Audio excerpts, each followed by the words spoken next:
तैयब आप court issues को cover करते हैं, तोशा खाना का मामला आज सारा दिन ज़ाहिर बात है ज़ेरे बहस रहा, आज भी रिलीफ नहीं मिल सका। उसके बाद जो खबरें डिस्कस होती रही, अमजद परवेज साहब जो हैं वो बीमार हो गए, सुना कि डिहाइड्रेशन का इशू हो गया, और फिर हमने देखा लतीफ़ खोसा सब बड़े सुना बरहम हो गए, बड़े नाराज़ हो गए। फिर वो जो लिफ्ट में 17 लोग थे, लिफ्ट भी फंसी रही, पौने घंटे के बाद वो उतारा गया उसको, कि सारा मामला क्या था और आगे क्या फिर देखते हैं आप? देखें, सिंपल बात है कि अगर हम देखें कि तोशा खाना मामला जो है वो बैक वक्त 2 कोर्ट्स में चल रहा है, कभी ऐसा नहीं हुआ, इस्लामाबाद हाई कोर्ट में भी और सुप्रीम कोर्ट में भी। और हम ये देख रहे हैं कि सुप्रीम कोर्ट में जो मामला तकरीबन गैर मुअस्सर हो चुका था, क्योंकि तहरीक इंसाफ ने जिस चीज़ को चैलेंज किया हुआ था वो चैलेंज ही जो है वो उस टाइम चैलेंज किया हुआ था कि जब अभी सज़ा नहीं हुई थी, तो इस वजह से वो एप्लीकेशन तकरीबन गैर मुअस्सर हो चुकी थी। लेकिन उसमें चीफ जस्टिस उमर अता बंदियाल ने जो अपना बेंच बना के एक ऐसा आर्डर दिया कि जो अपनी सब कोर्ट जो ऑर्डिनेट्स कोर्ट हैं उनके ऊपर असरअंदाज होने की कोशिश है बादियों नज़र में, और हुआ भी इसी तरीके से। फिर हम ये देखते हैं कि जो तासुर मिल रहा था अमूमी तौर पर अवामी तासुर था कि इस्लामाबाद हाई कोर्ट और जो चीफ जस्टिस सुप्रीम कोर्ट है वो एक दूसरे के आमने सामने नजर आ गए। और पहली दफ़ा ऐसा हो रहा है कि सुप्रीम कोर्ट कह रही है इस्लामाबाद हाई कोर्ट को कि आप इतने बजे तक इसका फैसला कर लें, उसके बाद हम फिर इस मामले को देखेंगे।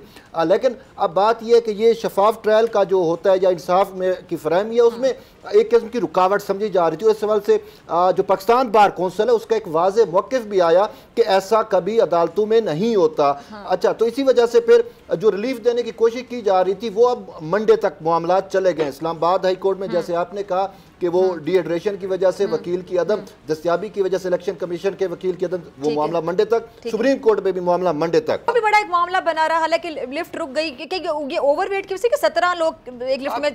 एक देखें, इस्लामाबाद हाई कोर्ट अभी अंडर कंस्ट्रक्शन है, तमीराती काम जारी है, काम हो रहा है। तो दूसरा ये है कि जब गुंजाइश से ज्यादा बंदे चले जाएं तो उसमें फॉल्ट आ सकता है। और हुआ भी यही कि मैं एक वहाँ पे जो मेरे दोस्त थे तो उन्होंने कहा कि जब मैं अंदर इंटर होने लगा तो मैंने बंदों को देखा, मैंने कहा यार इतने बंदे इस लिफ्ट में कैसे आ सकते हैं। तो उसने कहा मेरा पाँव एक आधा अंदर था, लेकिन कहते मैं फौरन मैंने डिसीजन किया, मैंने कहा ये तो खराब हो जाएगी, वो वापस आ गए।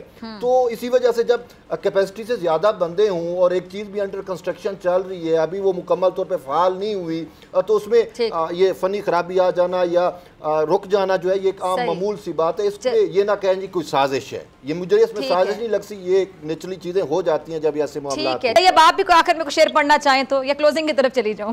आप क्लोजिंग की तरफ चली जाएं तो बेहतर है, लेकिन अगर आपने शेयर की फरमाइश कर ही दी है तो मैं नवाज शरीफ की वतन वापसी से मुतल्लिक बात हो रही थी, तो हम तो यही समझते हैं कि इंशाल्लाह उनको आना चाहिए। लेकिन नवाज शरीफ के शायद जो वोटर्स हैं वो अब ये कहने पे मजबूर हो गए हैं कि तेरे हिजर में घुल घुल के मैं आधा हो गया, ले मसीहा अब मैं मूसा हो गया।